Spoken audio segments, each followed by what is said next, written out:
Thank you, Madhu. Very, very interesting introduction both from Mike and you, Madhu. And these are like entry points for our discussion. And I think during these questions and answers, and also we will add some of the key points on this. So Youngmee will give her introductions, and she is also a member of the Global Outbreak and Response Network. And this is all three are key parts of this critical network. So Youngmee, please go ahead. Thank you for the invitation for this workshop today.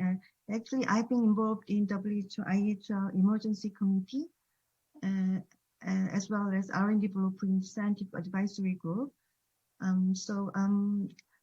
We will all agree that the development and use of COVID-19 vaccine within 1 year after the first report of the COVID-19 cases is really historic achievement, and without WHO, CEPI, and Gavi's coordination and support, and the COVAX AMC mechanism to provide vaccines to low and middle income countries.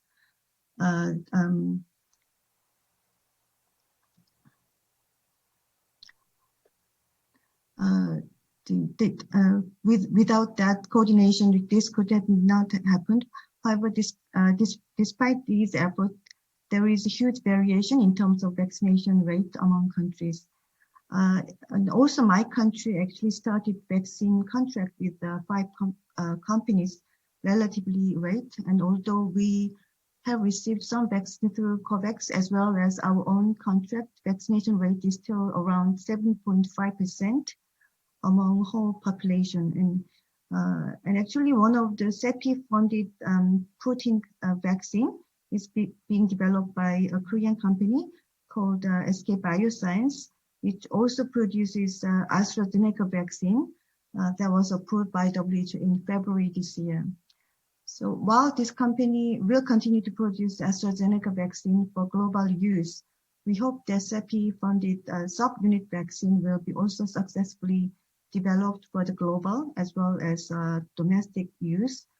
And hopefully this can also, in addition, my government is seeking opportunities for developing and producing mRNA vaccines with various partners.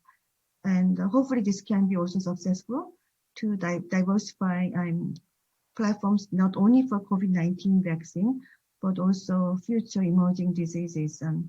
And recent announcement of US support for patent waiver on COVID-19 vaccine is a great news, although this need to go through further steps, and there are still some argument that the pharmaceutical companies will not have incentives to develop and produce vaccines in the future. I still hope that this will help increase global production capacity in the long run.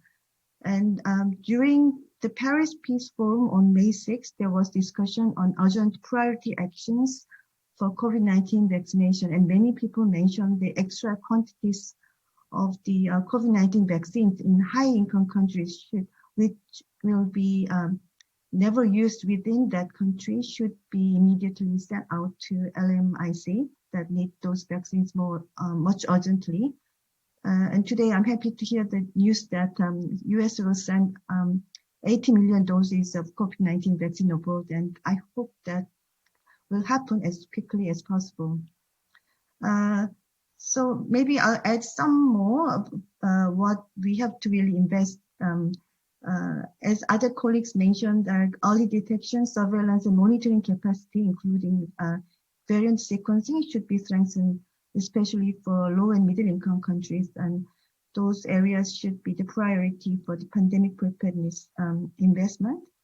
And country level preparedness really varies a lot. I think WHO need to restart joint external evaluation again after the acute phase of COVID-19 pandemic is over.